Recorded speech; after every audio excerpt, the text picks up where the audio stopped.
今天俊谷是来到湖南永州的江华县哦，这里是杨华岩。这个杨华岩呢，它是以岩口向阳而得名哦。在唐永泰2年，也就是公元766年的时候啊，著名的诗人道州刺史元节啊，他是在这里呢做了杨华原名有序，并以3种字体啊，隶、毫、咒刻于这个石壁之上。之后历代又有游人啊题刻甚多。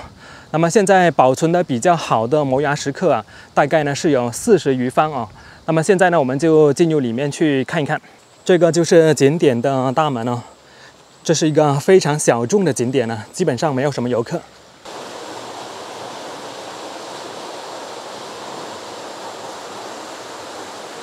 这里后面就是有着很多古代游人留下来的题刻哦，但是呢，大部分呢都已经看得不是很清楚了。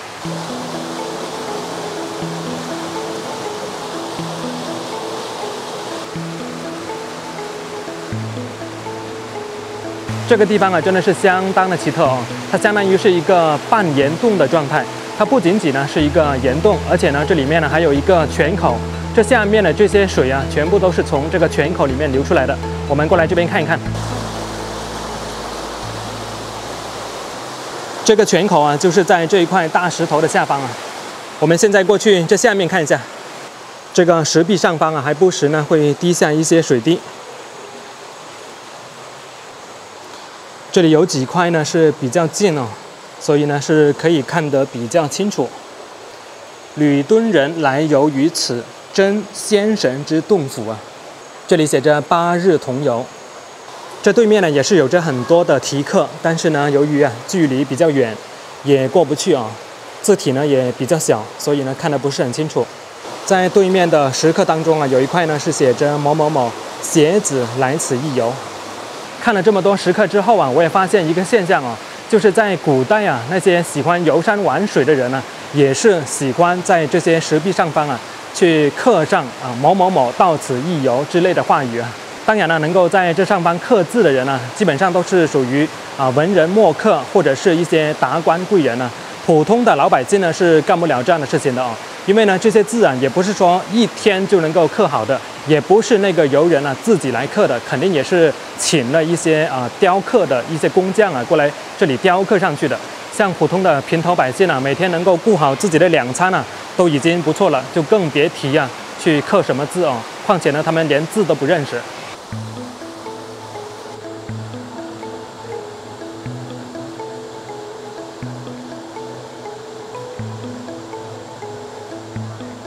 这个景点呢就是这么大，可以说是一览无遗哦。那么这么小众的一个景点呢，俊谷为什么会过来这个地方呢？那是因为我觉得这里是一个非常有灵气的地方哦。那么俊谷等一下呢会去九龙泉 ，OK， 我们现在就出发。在杨华岩的外面呢是有一片荷花池，非常的漂亮哦。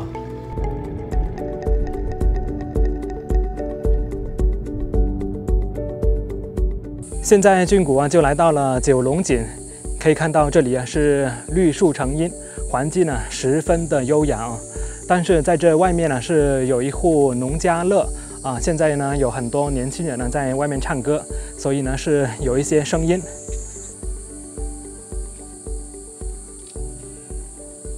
在讲元节的故事之前呢，我们先来看一看这一口九龙井呢，确实是十分的奇特。这就是九龙井了。其实我觉得它更像是一口泉，因为呢，这些水呢都是从这一棵接近1000年的香樟树的树底下涌出来的。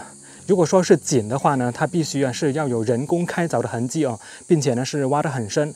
你看它这一口井呢，这些水呢都是从这一棵香樟树的底下冒出来的。所以我觉得用泉来去替代这个井呢，也许是更加的合适。这棵香樟树的树龄呢，已经是有950年了，非常大的一棵香樟树啊！我估计呢，没有5、6个人呢是环抱不过的。我发现，在这一口九龙井的周边呢，是有很多这样的树木啊。大家知不知道这种树木呢是叫做什么名称呢？是叫做寂木。这里随随便便一棵寂木都有好几百年的历史了，并且呢，我发现大多数呢都是处于这种空心的状态。其实这个寂木也是一种观赏木，有很多人家庭的院子也会种植这样的木头啊。别看这一棵巨木啊，长得不大，但是呢，它却已经有800年的树龄了。对面这一棵香樟树啊，它有950年的树龄，但是相对比之下呢，它就大得多了。这里也有好几棵古树，这棵香樟是150年，这一棵呢是100年。今天是周末，我看到啊，这里也是有很多人在这里游玩，但是大多数呢应该都是本地人。非常有灵气的地方啊，一棵1000年古香樟啊，下面呢竟然是冒出这么清澈的泉水。你看这个九龙泉呢，其实是有好几个泉口啊，这里呢是一个泉口，那边呢也是一个泉口，而这些泉口呢，最终啊就汇集成一条小溪流啊，流到外面去了。这一块石头上面呢是长了一棵大树，这边这块石头呢也是长了一棵树。我觉得这里地下应该都是这种地貌，只是有些呢是被水冲开了。现在啊，我们沿着另外一边的步道边出去边跟大家讲一讲元节的故事啊。他是在道州啊做刺史。道州在哪里呢？道州就是在江华县的上面哦。上面呢是有一个道县，以前呢叫做道州，现在呢叫道县了。那么这个江华呢，在过去啊也是属于道州的管辖范围之内的。其实元节啊，并不是道州本地人，他是河南人哦，他是被贬官啊贬到这里来的。那么有一次呢，他就在阳华岩那里啊游山玩水啊，也就是我们刚刚去的那个地方啊，就听到这一边呢有村民呢在闹事，因为这里呢是发生了旱灾嘛，所以呢就争相啊过来九龙泉这里抢水哦，因为一旦发生旱灾的话呢，这个水啊就比油还贵了，是不是？那么元节听到这个事情之后呢，就赶紧呢从阳华岩那边呢赶到这边来调解这个民事纠纷。元节一到这里啊，就跟村民了解哦，就问这口井呢它是属于公有的还是属于私有的？那么村民呢就跟他讲哦，这口井呢自古以来就有的了，而且呢大家一直啊都是在这里取水，所以呢它自然呢是属于公有的。那么属于公有的，为什么又要抢呢？村民呢又告诉他，因为这里啊是发生了旱灾，因为水不够用啊，所以呢大家呢都在这里抢水，就发生了争执。刺史在了解到情况之后呢，就开始叫官员啊统计每个村子有多少人口，有多少田，那么呢就是以人口以及田的多寡来去分配水。用什么方法呢？用焚香取水的方法哦，也就是如果说一个村子人口多一点田多一点的话呢，它就可以多烧几炷香。那么在这几炷香啊烧完之后呢，就轮到下一个村子。如果说一个村子人口少、田少的话呢，它就少烧几炷香。那么在第2天呢，大家呢就等着刺史过来分水的时候呢，就发现哦，刺史呢已经不在这里了，而且还发现这个泉水的汇集处啊，就多了一道水坝，在这个水坝的上方呢，就分了9支水啊。这个泉水啊，就好像被称量过一样哦，一点也不多，一点也不少的，分别流向了不同的村落。有眼尖的村民呢，还发现这一道水坝其实就是他们2家宗祠的门槛石。刺史啊，是把这2道门槛石连接的连一点缝隙都没有啊。这些村民呢，在拨开水帘之后呢，就发现了在这2个石头上方呢是刻着2行大字哦，上面呢是写着“泉水天赐，水流同源，世代共有，永享太平”。但是随着岁月的流逝和水流的冲刷，这些字呢已经模糊不清了。等大家明白过来要感谢这位爱民如子、秉公办事的刺史大人的时候呢，就四下去寻找这位大人哦。元节大人呢早已经离开了，原来啊他是把事办好之后呢，连夜动身回府，又去处理别处发生的争水纠纷去了。那么从此以后啊，村民们呢就按照分水时的调配啊来去取水，就再也没有发生过争端了，大家和睦相处，友善如初。通过这样一件事情呢，也说明一个道理啊，如果说民间呢发生了一些争端，那就必须啊要有一位德高望重的人，并且呢还要有好的方法，才能够真正的去调解到这个争端啊。这也说明呢，这一位道州刺史元节啊是一位非常有水平的人。现在就给大家看一看这一道非常有历史意义的水坝，就是在这个地方啊，把一口泉的泉水呢分流9支，分别流向不同的村落。可能是由于年代久远啊，一些水道呢已经被改过了。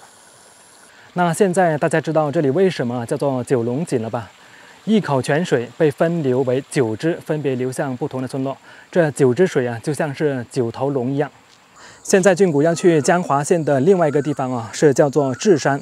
在这座智山上啊，是有一座夹在石缝中的寺庙啊，非常的奇特。现在呢，就带大家呢过去看一下。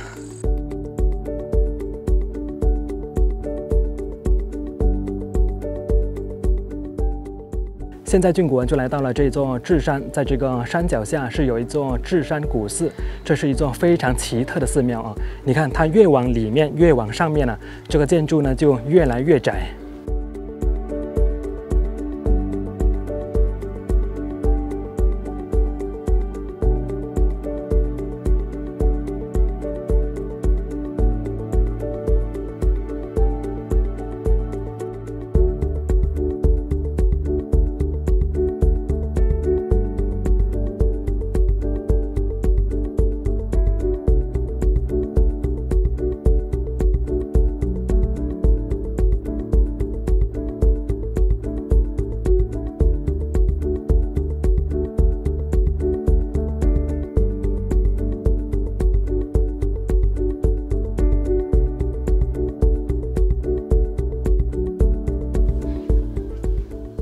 确实是十分的奇特啊！现在呢，就带大家进去里面看一看。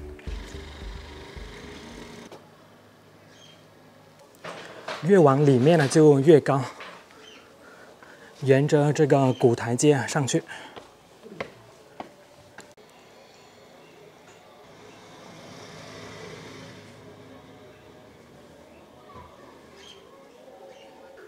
这上面呢是观音阁。 佛光普照，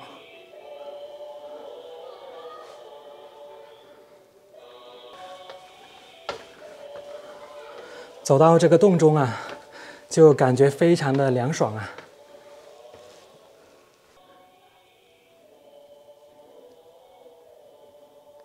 这里有一条通道啊，是可以进去里面的。这里面呢是有一个门，但是呢是关着的，所以呢游客啊是不能够进去。 旁边这条阶梯啊，是可以上到这里的2楼。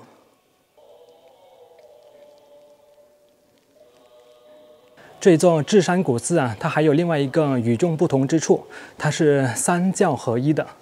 给大家看一下啊，你看我后面呢就是文昌阁，文昌阁啊，它就是属于儒教的。这旁边呢还有道教的，带大家呢一起进去里面看一看。 这里旁边呢就是吕洞宾，他手上啊是拿着8卦的图案，这个呢就是道教的。这一座智山古寺的旁边呢就是沱江，它这里呢也是2江汇流的地方哦。因为呢它还有一条支流啊是叫做东河，也是汇入这条沱江。在远处还有很多用于风力发电的风车，从这里看过去啊，风景确实是相当的不错。 在这座寺庙的旁边呢，是有一条阶梯，阶梯上方呢是有一个山洞，我想进入里面呢去看一看到底是什么。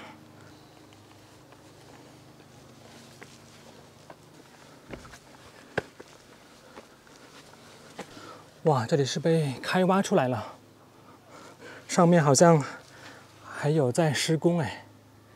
哇，进了这里面呢，感觉一股凉气啊。 我估计这个山洞呢是跟旁边的寺庙啊是相通的，但是呢里面呢是在施工，所以呢就不好再进入里面去了。这座山呢为什么是叫做智山呢？是因为啊当地的百姓呢认为它的外形呢十分像咱们中国神话传说当中的一种神兽啊，叫做谢智，所以呢就把它命名为智山。现在是走在这座智山的步道上方哦，准备上去上面那一座宝塔那里来看一看。这座宝塔是叫做凌云塔。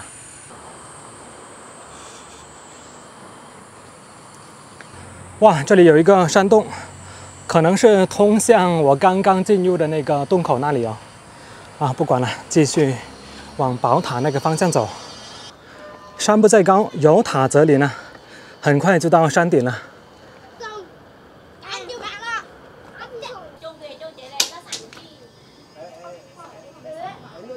进入这座宝塔里面来看一下。哦。 这是一座8角塔，总共是有4个门。我发现里面呢是没有楼梯上去的。就打。估计可以的嘞，不能打，不能打。那地窖子来了，你看。据说这座宝塔是由冯子材的一名部下叫做王德榜的，在清光绪4年的时候，也就是1878年的时候啊，在这里独资修建的哦。那么这个王德榜啊，也是一名抗法英雄。为什么会把智山啊放在整条视频的最后面呢？那是因为啊，我认为这个地方呢是整个江华县啊最重要的地方。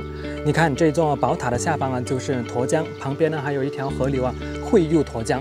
那么这个地方呢就是有2条河流的交汇处啊，它的水流呢就会从平缓呢变为湍急。那么对于渔民来说啊，这个地方呢就是有点危险了，那么就需要这样一座宝塔来去镇住这个江水哦。这座宝塔也相当于是整个江华县的风水塔，下面那座寺庙呢，其实也是同样的意思。所以我就认为这座智山啊，它是整个江华县最重要的地方。今天晚上在这个河边吃杂鱼，相当不错。就是在这座古寺的旁边。这位就是我大学的同学常见哦，俊哥。那这2天呢，就是常见呢带着我在这周边呢，就是转悠了一圈呢，带我看了很多的景点哦，所以呢，我对那些景点呢才会这么熟悉，还是多亏了这位常见哥，我大学的同学啊，睡在我鞋上铺的兄弟。这里虽然是一家河边的大排档啊，但是呢，风景呢特别不错。晚上在这里啊，坐着吃饭，吹吹风，看着河边非常漂亮的风景哦。现在呢是日落时分了。这个叫做桂鱼，在这里啊，这个锅呢叫做炸鱼锅，对吧？对。有一些葱还有芹菜。煮饭吃不好吃。这是有好几种鱼啊，放在一起叫做炸锅鱼，是焖出来的。现在太阳下山了，这个景色呢就看起来更加的美哦。有时候呢还会有渔船经过。鲜奶饮。好，可以了。我先来喝一点汤啊，尝一下这个鱼汤呢，味道怎么样？哇，味道可以啊，就是稍微有一点咸。还好吗？蛮好。这道菜叫什么？五花肉焖黄豆。五花肉焖黄豆。今天这条视频呢，就跟大家分享到这里，我是俊谷，我们下一次再见，拜拜。